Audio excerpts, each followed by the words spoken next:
Shalom. Haleluya. Baik Bapak Saudara, selamat Natal bagi kita semua. Selamat Natal. Haleluya. Terpesona melihat apa panorama yang ada sekarang itu, atau terpesona melihat saya di depan? Haleluya. Nah, Bapak Ibu Saudara kekasih dalam Tuhan, pertama-tama saya ucapkan terima kasih dan bersyukur kepada Tuhan kalau hari ini kita merayakan Natal, yaitu hari di mana kita merayakan hari kelahiran Tuhan Yesus yang telah datang ke dalam dunia ini, yaitu Tuhan Juru Selamat kita, yaitu Kristus. Jadi Yesus Kristus Tuhan datang, yaitu firman Allah yang telah menjadi manusia. Firman Allah yang telah menjadi manusia. Haleluya. Itulah sebabnya kita bersyukur punya Allah yang luar biasa. Haleluya. Dalam kesempatan ini juga kita merayakan hari ulang tahun ke-10 gereja kita, GBI Kota Daud. Allah telah menolong kita pada waktu kita dihabiskan pada tahun 2013, tepatnya 13 Desember tahun 2013. Kita ditabiskan dan sudah bergabung di Gereja Betel Indonesia. Ya, jadi ada 10 tahun Tuhan telah mempercayakan kepada kita pelayanan yang luar biasa. Tuhan percayakan bagi kita untuk boleh kita mengembangkan segala karunia, talenta-talenta di dalam pelayanan kita. Sehingga kita melihat tadi bagaimana ya para pemuji, para pemain musik, para penari, semua mereka sibukkan dengan luar biasa. Saya percaya itu semua bukan karena kuat dan gagah kita, bukan karena pelatihnya hebat, tetapi semua karena anugerah Tuhan. Di dalam kesempatan ini juga ada rekan-rekan saya yang pertama kali yang dapat untuk menjadi pendukung, ya, pendiri daripada GBI Kota Daud, saudara. Ada beberapa tadi yang saya salami, saudara, termasuk Bapak Ibu Tobi, ya, luar biasa, Samupa, ya. Ada juga saya lihat tadi Ibu Jen, ya, Ibu Jen tadi saya lihat ada, dan juga ada jemaah yang lama yang masih, ya, dan setia di dalam pekerjaan Tuhan dalam pelayanan kita, yaitu Bapak Miku, ya, Bapak Miku, ya, Bapak Rito Silipongan, luar biasa. Ya, sampai hari ini eksis, luar biasa, setia dalam melayani Tuhan. Bahkan pendukung setia di dalam gereja ini, saudara. Terima kasih. Kita sudah 10 tahun Tuhan percayakan kepada kita pelayanan ini. Dan tidak kalah penting juga semua para diakon yang luar biasa yang sudah Tuhan kirimkan di tengah-tengah gereja kita, yang bekerja sama dengan Gembala Sidang di dalam memperluas kerajaan Allah melalui pelayanan kita. Mereka mendukung dengan tulus, dengan tenaga yang luar biasa, dengan pengorbanan yang luar biasa. Begitu juga yang saya tidak lupa juga wakil gembala, yaitu Bapak Roni Hutagalu, luar biasa setia dalam melayani Tuhan. Sampai hari ini luar biasa dalam mendukung saya sebagai seorang gembala. Begitu juga para pendeta-pendeta yang Tuhan kirimkan di dalam gereja ini. Sungguh saya kagum akan Tuhan, dan terlebih kepada seluruh jemaat yang hadir malam hari ini dengan setia. Yang ada yang dari pasar modern dulu masih ada sampai saat ini, luar biasa. Dan terima kasih sekali lagi kepada Bapak Ibu Saudara yang telah mendukung, dan terlebih kepada Tuhan kita yang telah mempersatukan kita. Di gereja kita tidak ada lagi orang baru, orang lama, saudara. Semuanya kita adalah dimulakan dalam kawanan domba di dalam kerajaan Allah. Gembala agung kita, yaitu Yesus Kristus. Tadi juga saya tidak tahu gembala pembina dulu yang pernah membina saya di dalam kependetaan saudara Bapak Tambah. Saya sudah konfirmasi tadi dibilang datang, tapi tidak tahu kenapa nggak datang, saudara. Ya, doa kita supaya Pak Tambah tetap sehat. Ya, kita doakan terus. Dia adalah seorang pendeta yang senior di GBI di Bekasi, saudara, yang telah membina saya dengan luar biasa, dengan setia, dan semua pengorbanan mereka, teman-teman semua. Saya tidak melupakan apa yang menjadi pengorbanan Bapak Ibu Saudara. Saya katakan kepada para diakon, saya akan mengundang teman-teman saya yang bisa hadir. Ada juga yang tidak bisa hadir karena itu mereka ke pulau, karena ada yang ada di Makassar tidak bisa hadir, Bapak Ibu Saudara.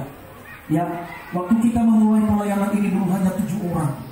Ya, kita rajin berdoa terus, saudara. Ya, dan hingga saat ini, saudara, bagaimana Allah mempercayakan kita untuk mengembangkan semua pelayanan ini. Bukan karena hebat dan kuat kita, tapi semua karena anugerah Tuhan.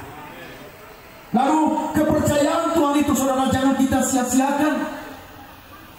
Di dalam kesempatan ulang tahun yang ke-10 ini, tidak boleh kita sia-siakan anugerah Tuhan itu.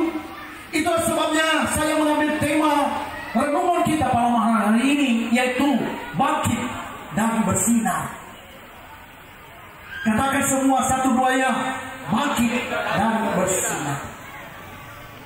Kita harus bangkit, dan bukan hanya bangkit, juga bersinar, karena itulah kehendak Allah. Karena firman Tuhan yang berkata, adalah engkau terang, hendaklah terangmu bercahaya di depan orang, supaya mereka melihat perbuatanmu yang baik dan memuliakan nama Bapa di surga. Kita menjadi orang percaya bukan hanya diselamatkan, tetapi kita juga menjadi berkat bagi semua orang seisi dunia ini. Itulah sebabnya visi gereja kita menjadi terang bagi bangsa-bangsa. Tujuannya apa? Agar keselamatan dari Tuhan itu sampai ke ujung bumi. Visi gereja itu kita Bapak Ibu sangat jelas, menjadi terang bagi bangsa-bangsa. Itulah sebabnya ada pendeta yang kemarin yang khotbah di minggu yang lalu pergi ke negara yang satu ke negara yang lain. Saudara, saya bangga.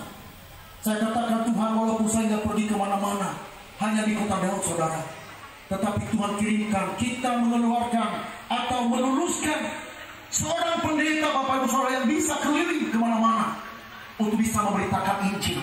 Ini adalah perpanjangan gereja kita untuk menjadi terang bagi bangsa-bangsa. Dan saya percaya di tahun-tahun yang akan datang ada banyak orang-orang yang memberitakan Injil di gereja kita. Ada banyak pemimpin-pemimpin yang hebat dari gereja ini. Itulah doaku, supaya gereja ini menjadi saluran berkat, menjadi berkat bagi bangsa-bangsa. Bapak Ibu Saudara dikasih dalam Tuhan, dalam kesempatan ini saya mengajak kita membuka Alkitab kita di dalam kitab Injil Matius pasal yang ke-5 ayat yang ke-13 sampai dengan ayat yang ke-16. Saya baca sendiri. Matius pasal 5 ayat 13 sampai dengan ayat yang ke-16. Lembaga Alkitab Indonesia memberikan judul atau perikop garam dunia dan terang dunia. Kamu adalah garam dunia. Jika garam itu menjadi tawar, dengan apakah ia diasingkan? Tidak ada lagi gunanya selain dibuang dan diinjak orang. Kamu adalah terang dunia. Kota yang terletak di atas gunung tidak mungkin tersembunyi. Lagi pula orang tidak menyalakan pelita lalu meletakkannya di bawah gantang, melainkan atas kaki dia, sehingga menerangi semua orang di dalam rumah itu. Demikianlah hendaknya terangmu bercahaya di depan orang, supaya mereka melihat perbuatanmu yang baik dan memuliakan Bapamu yang di surga. Saya ulangi Bapak Ibu Saudara, tema kita hari ini berbicara tentang bangkit dan bersinar. Ada banyak orang, saudaraku kekasih, sudah percaya Yesus, sudah mengakui Yesus sebagai Tuhan dan Juru Selamat, tetapi dia tidak bangkit, tidak menjadi bersinar, saudara. Ada beberapa hal kenapa orang tidak bangkit. Kenapa orang tidak bangkit untuk menjadi saluran berkat bagi orang lain? Ada dua hal, saudara. Pertama adalah karena mungkin orang itu terlalu banyak penderitaan. Terlalu banyak penderitaan yang dialami. Mungkin itu sakit penyakit, mungkin itu usaha yang bangkrut, atau banyak problema-problema kehidupan, sehingga ia diikat olehnya penderitaan demi penderitaan yang dialami. Dia akan datang kepada Yesus, dia menanggung sendiri, dia melakukan dengan kekuatannya sendiri tanpa melibatkan Tuhan. Itulah sebabnya seseorang tidak bangkit, sekalipun di dalam mulutnya berkata, aku percaya kepada Yesus, tetapi karena ia menandalkan kekuatannya, maka ia tidak mungkin bangkit, saudara. Kenapa? Sekali lagi, karena ia hanya mengandalkan kekuatannya sendiri. Setiap orang yang percaya kita memiliki Tuhan yang besar. Amin. Kita memiliki Tuhan yang luar biasa. Dan ini saya bangga sekali menceritakan kehebatan Allah kita.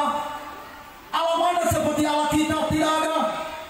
Allah mana yang seperti Allah kita, yang sanggup membuat jalan di dalam lautan, saudara, sehingga bangsa Israel melewati laut terang oleh karena kekuatan Allah yang dahsyat. Tidak ada Allah yang sanggup melakukan itu. Tidak ada, baik sebelum dan sesudahnya. Hanya Allah kita, Allah Abraham, Ishak dan Yakub. Kita harus menceritakan kedahsyatan Tuhan kita, supaya kita tidak terpuruk, supaya kita tidak hanya diikat oleh masalah pergumulan kita, saudara. Kita harus datang kepada Tuhan untuk kita bangkit. Selama tahun 2027, ayat 2023, mari kita evaluasi bagaimana kehidupan, baik dalam usaha dan pekerjaan kita maupun dalam keluarga, saudara. Apakah kita hanya mengandalkan kekuatan kita? Kalau belum, maka pandang Tuhan Allah. Engkau pandang Allah kita. Saudaraku kekasih, kalau kita ceritakan tentang persoalan, mungkin tidak bisa berhenti saya untuk menceritakan banyak pergumulan yang saya hadapi dalam pelayanan, saudara. Sering Bapak saudara awal pelayanan ini, saya katakan, Tuhan, kalau memang saya bukan gembala yang udah, Tuhan, saya akan menyerah. Saya berserah kepada. Tetapi di dalam roh, Tuhan memberikan kepada saya kekuatan. Ia berkata, aku tidak akan meninggalkan engkau. Engkau akan berjalan bersamaku. Andalkan kekuatan Tuhanmu yang engkau percaya itu, yang engkau beritakan itu. Maka ia akan memberikan kepadamu kekuatan. Ia akan memberikan kepadamu pengharapan yang pasti. Itulah sebabnya saya tidak berhenti untuk melayani, sekalipun banyak tantangan yang menghadapi dalam pelayanan, saudara. Ada Pak Tobi yang sebagai saksi di sini, bagaimana persoalan demi persoalan yang kita hadapi pada masa-masa awal-awal pelayanan ini. Jujur saya katakan, saudara, di hadapan Bapak Ibu, saya katakan, Tuhan, saya hesat, saya angkat tangan, saya nggak mampu. Saya dengan istri berdoa hanya untuk berdoa berjubur dengan tetesan air mata, saudara. Tuhan, apakah ini kami wajib untuk mengemalakan jemaat atau tidak? Terus kita bertanya, saudara. Tapi sekali lagi di dalam roh, Tuhan memberikan kepada kami kekuatan untuk melayani Tuhan, sehingga Dia mengirim orang-orang yang luar biasa di tengah-tengah pelayanan kita, jemaat yang luar biasa yang ada di tengah-tengah kita. Itulah sebabnya di dalam pelayanan ini kita semua bersaudara, karena kita saling menguatkan satu dengan yang lain. Kita bergandengan tangan untuk supaya kita bangkit. Jangan kita hanya terfokus kepada persoalan kita, jangan hanya terfokus kepada pergumulan demi pergumulan, tetapi pandanglah Tuhan Allahmu. Bagi orang-orang yang bekerja, mungkin engkau dihadang sana sini, kiri kanan engkau dihadang, atas bawah engkau dihadang. Ingat, engkau memiliki Tuhan yang besar. Datang kepada Dia dalam doa, hampiri Dia, gapai Dia dengan iman percayamu, maka Ia yang berkuasa sanggup menolong engkau. Saya sebagai gembala, saya sudah mengalami sendiri bagaimana cara Tuhan untuk menolong hari demi hari yang kita lalui, saudara. Banyak orang yang saksi di sini, saudara. Ada banyak jemaat-jemaat yang lama. Tapi lihat, saudara, bagaimana pertolongan Tuhan. Tuhan tidak pernah kekurangan metode untuk menolong. Sebab kita hanya meletakkan pengharapan kita kepada Dia dan Dia saja. Selama kita melayani Tuhan hanya untuk kebesaran namanya, dan bukan untuk kebesaran diri, bukan untuk memperluas kerajaan diri, maka pasti Tuhan akan tolong. Itulah sebabnya Yesus memberikan jaminan, jika manusia ditinggikan di bumi, maka Ia akan menarik banyak jiwa. Dan inilah yang kulakukan, saudara, sebagai seorang gembala. Aku percaya, jika Ia semakin ditinggikan, maka Ia akan menarik banyak jiwa. Siapa saya ini, saudara, kalau bukan karena Tuhan? Aku hanya memiliki Tuhan yang luar biasa. Amin. Jemaat juga harus berkata, aku memiliki Tuhan yang luar biasa. Kalau selama ini engkau tidak bangkit karena sakit penyakitmu, di dalam kesempatan ini saya sebagai hamba Tuhan saya katakan kepada saudara, pandang Tuhan Allah, Dia sanggup menolong engkau. Percaya kepadanya dan Ia tidak pernah terlambat untuk menolong. Kalau selalu sekali dalam keadaan baku, pandang Tuhan, percayakan sepenuhnya kepada Tuhan dan jangan andalkan kekuatanmu sendiri. Ada hal yang kedua, saudara, kenapa orang tidak mati? Yang pertama tadi karena penderitaan yang terus berlanjut, dan yang kedua adalah karena ada hilang zona nyaman. Orang yang tidak bangkit karena dia hidup dalam zona nyaman. Orang yang tidak bangkit itu bukan hanya karena penderitaan yang terus berlanjut, tetapi karena kebanyakan manusia hidup dalam zona nyaman. Saudaraku, ada banyak orang Kristen, saudara, hidup dalam zona nyaman. Dia sibuk dengan kesibukannya sendiri, dia sibuk dengan kesenangannya sendiri, tidak peduli dengan Tuhan. Mungkin waktu pertama-tama ia meminta kepada Tuhan supaya ia diberkati, tetapi berjalan dengan waktu, saudara, ia lupa akan Tuhan. Dan ini kebanyakan orang-orang percaya jatuh dengan hal ini. Sering saya katakan, Tuhan, Engkau memberkati jemaat ini, Engkau berikan yang secukupnya, tetapi jangan menjadi seperti orang kaum berat yang suatu waktu nanti mereka akan lupakan Tuhan. Itulah doa saya. Saya katakan, Tuhan, cukupkanlah keperluan daripada jemaat ini ya Tuhan, tetapi jangan buat mereka seperti kaum berat. Supaya apa? Seperti apa yang dikatakan di dalam kitab Amsal. Seorang Salomo yang berkata, Tuhan, janganlah berikan kepadaku kekayaan supaya aku tidak bertanya siapakah Allah itu. Dan kalau aku juga miskin, aku akan mempermalukan nama Tuhan. Aku mencuri dan mempermalukan nama Tuhan. Itulah yang kita jauhkan, saudara. Itulah yang kita minta kepada Tuhan. Kekayaan itu kalau kita merasa cukup, kalau kita berkata, terima kasih Tuhan. Kekayaan yang terbesar bagi orang percaya adalah kalau ia bersyukur kepada Tuhan.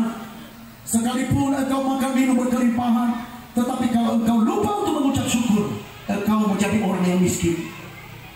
Engkau menjadi orang yang sengsara di dalam kehidupanmu.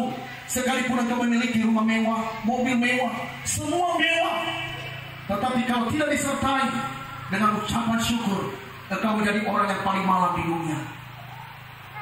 Saudara kekasih dalam Tuhan, jangan hidup dalam zona nyaman. Kita melihat bagaimana jemaat yang mula-mula, Tuhan tidak mengizinkan mereka hidup dalam zona nyaman. Awal-awal kalau kita lihat dalam kisah para rasul, saudara, jemaat mula-mula itu sukanya ngumpul-ngumpul, tidak memberitakan Injil, sibuk dengan kesibukannya sendiri, maka Tuhan izinkan apa? Aniaya. Sehingga para rasul pada waktu itu, kalau kita lihat dalam kisah para rasul itu, mereka tersebar untuk memberitakan Injil. Saudaraku, jangan sampai Tuhan izinkan dulu penderitaan baru kita bangkit. Mulai dari sekarang kita harus sadar. Kita harus sadar sesadar-sadarnya bahwa Allah mengutus kita di dalam dunia ini untuk menjadi Injil, untuk memberitakan Injil kerajaan Allah. Hidup bagi Injil. Dunia ini bukan tujuan kita. Sekali lagi saya katakan, saudara, dunia ini bukan tujuan kita. Kekayaan itu bukan tujuan, tetapi tujuan kita adalah Kristus. Apa artinya kita memiliki dunia ini, tetapi kehilangan nyawa kita, saudara? Kedatangan Tuhan Yesus ke dalam dunia ini telah membuka jalan yang lebar bagi kita. Bagaimana cara meresponi kita supaya kita menerima Dia sebagai Tuhan dan Juru Selamat kita? Jangan kita tinggalkan tahun ini tanpa percaya kepada Yesus. Kalau selama ini ke dalam dua hal, mungkin engkau dalam penderitaan terus-menerus, atau engkau terus hidup dalam zona nyaman, saatnya engkau bangkit. Bagaimana mungkin Allah bisa memberkati kita dengan luar biasa, Bapak Ibu Saudara, kalau kita tidak bangkit, saudara? Kalau kita tidak bersinar untuk menjadi saluran berkat bagi banyak orang. Itulah sebabnya Yesus berkata di dalam Matius pasal 5 ini, saya ulangi saudara, dikatakan ayat 18, kamu adalah terang dunia. Kota yang terletak di atas gunung tidak mungkin tersembunyi. Kebaikan kita sebagai orang percaya jangan tersembunyi. Kita harus memberi, saudara. Kita harus menjadi terang. Orang percaya itu saudara harus menjadi terang. Amin. Harus menjadi terang. Harus menjadi garam. Garam itu mungkin gak kelihatan, tetapi ada rasa. Dimanapun kita berada, kita menjadi garam. Walaupun tidak kelihatan, tetapi orang merasakan kehadiran kita dimanapun. Di tahun 2024 ini saudara, mari kita bangkit untuk menjadi garam, menjadi terang di tengah-tengah dunia yang gelap ini. Saya dan saudara dibutuhkan oleh dunia yang gelap ini untuk menjadi terang di dalam kegelapan, untuk menyinari terang, untuk mencari gelap saudara di tengah-tengah dunia yang gelap ini. Saudaraku kekasih, Bapak yang saudara kasih, kalau kita memiliki terang dan kita bersinar saudara, maka ada berkat-berkat Allah yang sudah Allah janjikan bagi saya dan saudara. Kalau kita lihat di dalam Yesaya pasal 60 ayat pertama sampai dengan ayat ketiga berkata demikian, bangkitlah, menjadi teranglah, sebab terangmu datang dan kemuliaan Tuhan terbit atasmu. Sebab sesungguhnya kegelapan menutupi bumi dan kekelaman menutupi bangsa-bangsa, tetapi terang Tuhan terbit atasmu dan kemuliaannya menjadi nyata atasmu. Bangsa-bangsa berduyun-duyun datang kepada terangmu, dan raja-raja kepada cahaya yang terbit bagi. Perhatikan apa yang dinubuatkan oleh kitab Yesaya ini saudara. Bangkit, terbitlah, menjadi terang, bersinar. Itulah kehendak Allah. Dunia ini sedang menunggu kita untuk kita bangkit dan bersinar. Jangan kita sibuk dengan urusan kita, tetapi mari kita pikirkan apa yang ada dalam pikiran Allah, supaya berkat-berkat Tuhan itu tidak terhambat bagi saya dan saudara. Kenapa susah sekali Tuhan menjawab doa kita? Karena kita tidak mau bangkit dan bersinar. Kita hanya sibuk dengan kepentingan kita. Kita hanya memikirkan dengan kepentingan kita, dan tidak pernah kita memikirkan apa yang ada di pikiran Tuhan. Saudaraku kekasih, sering saya katakan kepada para pelayan, melayani itu bukan melayani gereja, tetapi melayani isi hati Tuhan, melayani perasaan Tuhan. Itulah pelayanan. Kalau kamu melayani dan kamu mengerti perasaan Tuhan saudara, disitulah pelayanan itu akan dipakai oleh Tuhan dengan luar biasa. Tetapi kalau engkau melayani diri sendiri hanya untuk kepentingan diri, Tuhan tidak akan berkenan. Itulah sebabnya saya tidak berhenti untuk bersyukur. Saya melihat bagaimana kerja panitia dari kemarin sampai malam, bahkan sampai tadi, luar biasa. Ya, bekerja sama dengan luar biasa. Saya katakan, Tuhan, disinilah gereja bangkit dan bersinar. Dan kiranya Tuhan bukan hanya di sini jemaat ini bersinar, bukan hanya di tempat ini, di gereja ini jemaat ini bersinar, tetapi dimanapun mereka berada, sehingga namamu dipermuliakan melalui jemaat ini. Itulah kerinduan saya sebagai seorang gembala. Pikirkan apa yang ada di pikiran Tuhan. Kalau kita lihat di dalam Yesaya 60 yang saya sudah baca tadi, Bapak Ibu Saudara, kalau kita lanjutkan ayat-ayat ini dengan luar biasa, bagaimana janji Tuhan kalau kita bangkit dan bersinar. Saya akan lanjutkan di dalam ayat keempat. Dikatakan begini, angkatlah mukamu dan lihatlah sekeliling. Mereka semua datang berhimpun kepadamu. Anak-anakmu laki-laki datang dari jauh, dan anak-anakmu perempuan digendong. Pada waktu itu engkau akan heran melihat dan berseri-seri. Engkau akan tercengang dan akan berbesar hati, sebab kelimpahan dari seberang laut akan beralih kepadamu, dan kekayaan bangsa-bangsa akan datang kepadamu. Perhatikan ini saudara, ini janji kalau kita bangkit dan bersinar. Apa yang dikatakan tadi? Dikatakan engkau akan tercengang dan akan berbesar hati, sebab kelimpahan dari seberang laut akan beralih kepadamu, dan kekayaan bangsa-bangsa akan datang kepadamu. Luar biasa bukan? Tetapi kalau kita hanya memikirkan diri sendiri, kalau kita hanya sibuk dengan kepentingan kita, janji tidak akan mungkin saudara. Kalau kita setia dengan perkara-perkara yang kecil, maka engkau akan diberikan perkara-perkara yang besar. Itulah janji Tuhan. Kalau di gereja ini engkau telah menjadi bagi dan bersinar, maka saya percaya di tempat yang lain juga engkau akan diberkati oleh Tuhan, menjadi saluran berkat. Firman Tuhan ini juga berkata tadi, lingkarlah sekelilingmu. Yesus juga berkata dalam kitab Injil Yohanes, lingkarlah sekelilingmu, paling sedang menguning, ladang siap untuk dituai. Saudaraku, mari kita lihat sekeliling kita. Apa yang menjadi bagian kita untuk memberitakan kerajaan Allah, untuk menjadi terang, untuk menjadi garam dimanapun kita berada, sehingga nama Tuhan Allah kita dimuliakan dan ditinggikan, saudara. Amin. Mari kita bangkit dan bersinar. Tetapi kalau tidak, janji tidak mungkin kita akan terima. Ada banyak orang Kristen bergetar-getar kalau doa, saudara, tetapi tidak mau jadi garam dan terang. Yang terjadi adalah persemutan di dalam pelayanan suka mengikut, di dalam pelayanan suka ngambek. Bagaimana mungkin kita bisa menjadi terang, menjadi garam? Kita harus kuat di dalam pelayanan. Kita harus membuktikan diri bahwa kita menjadi pelayan yang luar biasa yang dipakai Tuhan.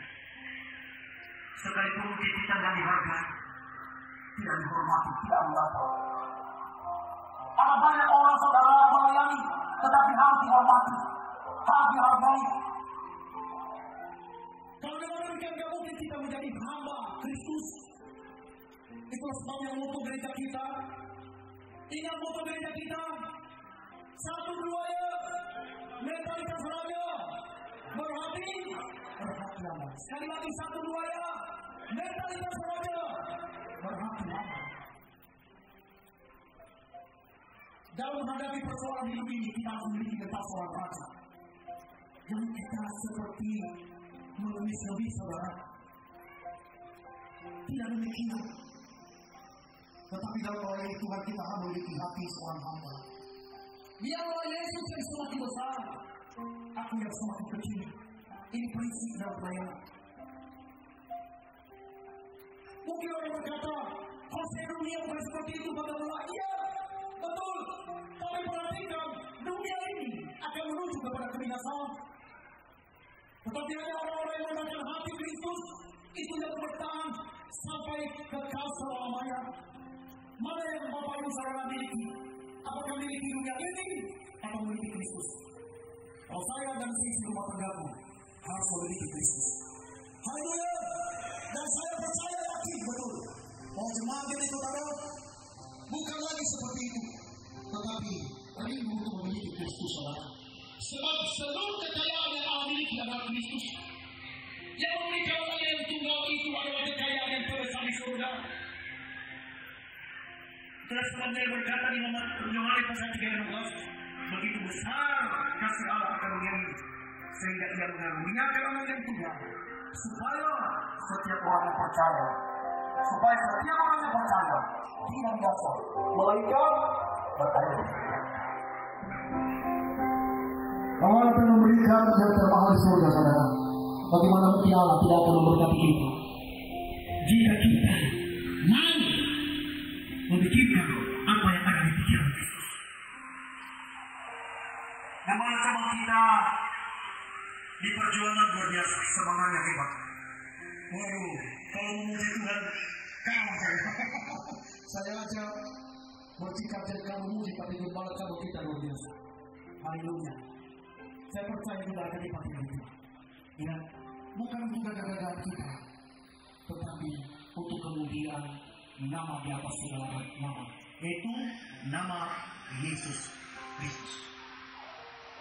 Bapak yang saudara kekasih dalam Tuhan, jangan lagi kita hidup di dalam persubutan. Jangan lagi hidup memikirkan terfokus kepada pergumulan kita, tetapi mari kita bangkit.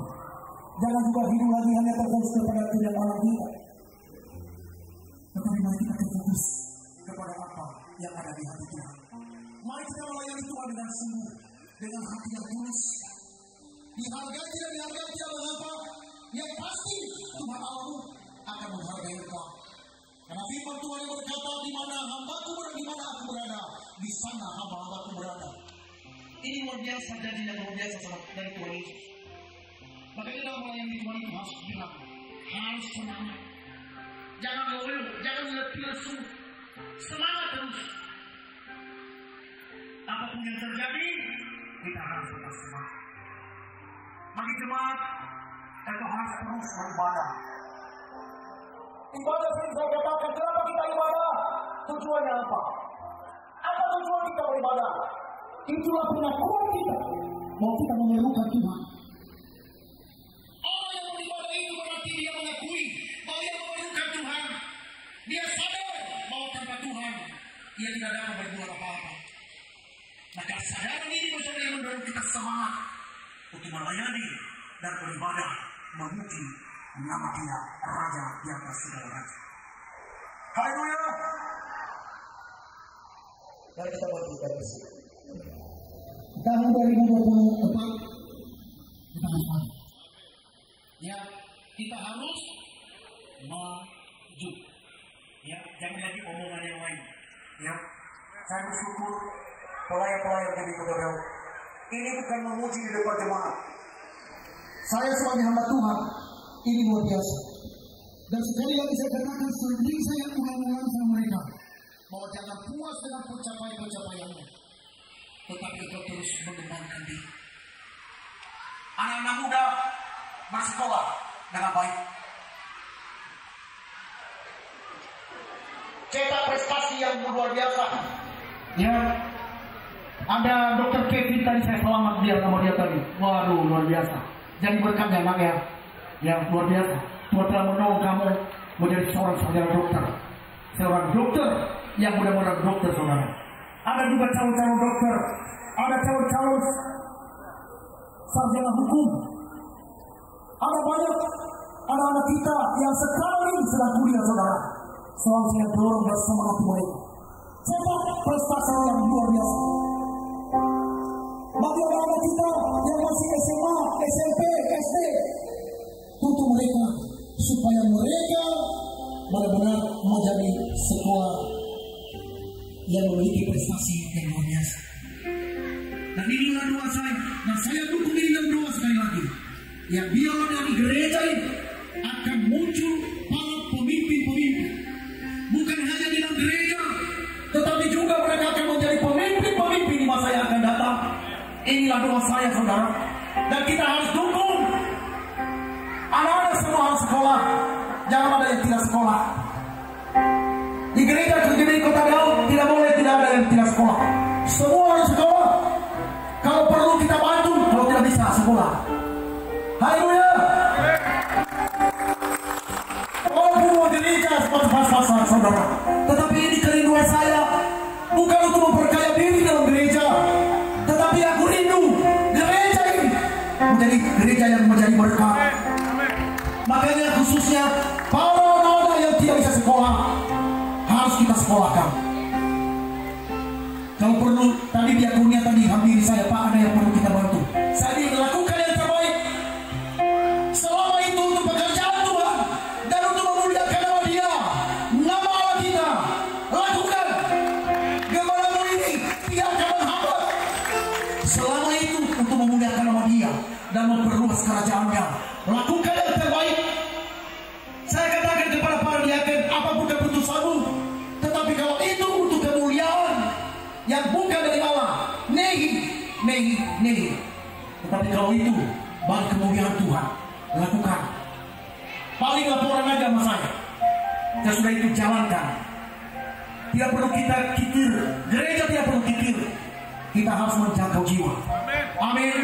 Sering seorang penginjil yang berkata, jiwa itu mahal, apapun harganya, kita harus bayar. Amin. Tenaga kau, waktu kau, uang kau, selama ada, kita harus melakukan bagi hormat dan kemuliaan nama Tuhan Yesus. Haleluya. Tuhan Yesus memberkati kita sekalian. Salam.